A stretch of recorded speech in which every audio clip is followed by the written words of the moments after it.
الحمدللہ رب العالمین والصلاة والسلام علی سید الانبیاء والمرسلین اما بعد۔ ناظرین کرام، السلام علیکم ورحمۃ اللہ وبرکاتہ۔ دروس رمضان میں ایک بار پھر سے آپ کا استقبال ہے۔ آج اللہ رب العالمین کی توفیق سے آخری عشرے کی فضیلت،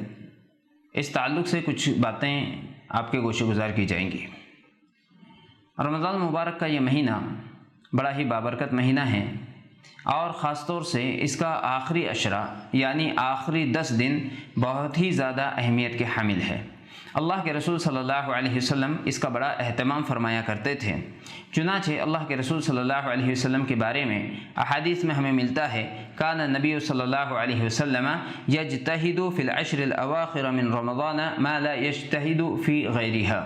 یہ صحیح مسلم شریف کی روایت ہے کہ اللہ کے رسول صلی اللہ علیہ وسلم رمضان کے آخری عشرے میں اتنی محنت عبادتوں میں کرتے تھے جتنی اس کے علاوہ یعنی پہلے اور دوسرے عشرے میں نہیں کیا کرتے تھے۔ اسی طریقے سے صحیحین یعنی صحیح بخاری اور صحیح مسلم میں امی عائشہ صدیقہ رضی اللہ تعالیٰ عنہ کی روایت ہے، آپ کہتی ہیں ان نبی صلی اللہ علیہ وسلم کان اذا دخل العشر احیا اللیل وایقظ اہلہ وشد مئزرہ، کہ اللہ کے رسول صلی اللہ علیہ وسلم جب آخری عشرہ آتا تو اس میں بڑی محنت کیا کرتے تھے، راتوں کو جاگتے تھے، اپنے اہل و عیال کو جگاتے تھے اور بالکل کمر بستہ رہتے تھے، یعنی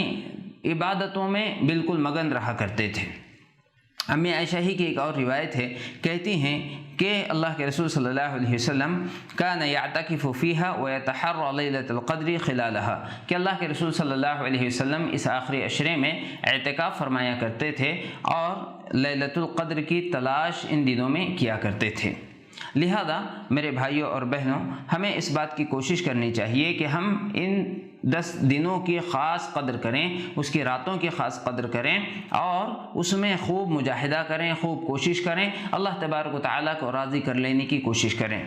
آپ دیکھیے، رمضان کا مہینہ جب گزرتا ہے تو یہ آخری عشرہ بڑا قیمتی ہے،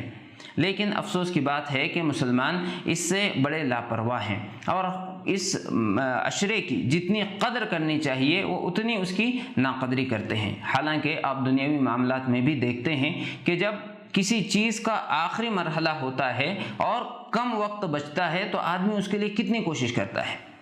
جو اسٹوڈنٹس ہیں اسکول اور کالجز کے، تو آپ دیکھتے ہیں کہ جیسے جیسے امتحان قریب آتا ہے ان کے پاس موجود وقت کم ہونے لگتا ہے، ختم ہونے لگتا ہے، تو آدمی سب کچھ چھوڑ کر کے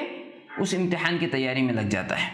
بزنس مین کو آپ دیکھیں کہ اس کا ایک ٹارگٹ ہے، کسی خاص موقع کے لیے جب وہ تیاری کرتا ہے اور جب وقت کم بچتا ہے تو اس کے لیے کتنا ہی کوشش کرتا ہے۔ یہاں تک کہ اسی رمضان میں آپ دیکھیں جو ہمارے تاجر بھائی ہیں وہ اپنی اس تجارت کے لیے کتنی بھاگ دوڑ کرتے ہیں، لیکن جس مقصد کے لیے رمضان آیا ہے یعنی آخرت سنوارنے کے لیے، اللہ رب العالمین کی جنت کو حاصل کرنے کے لیے، جہنمیوں کی لسٹ سے اپنے نام کو ختم کروانے کے لیے، جب وقت کم ہو رہا ہے تو ہمیں کتنا فکر مند ہونا چاہیے۔ اس کے لیے ہونا تو یہ چاہیے کہ جیسے جیسے دن گزرتا جائے، وقت کم بچے ہمارے پاس، آدمی بے چین ہو جائے کہ اتنا کم وقت میرے پاس بچا ہے، کس طرح سے میں اس سے زیادہ فائدہ اٹھا سکتا ہوں۔ لہذا میرے بھائیوں، اس آخری عشرے کو غفلت کی نظر نہ کریں، بلکہ اس کو غنیمت جانیں اور اس میں زیادہ سے زیادہ عبادتیں کر کے اس گزرتے ہوئے رمضان کو اپنے لیے فائدہ مند بنائیں۔ اللہ رب العالمین ہم سب کو اس کی توفیق بخشے، آمین۔ والسلام علیکم ورحمۃ اللہ وبرکاتہ۔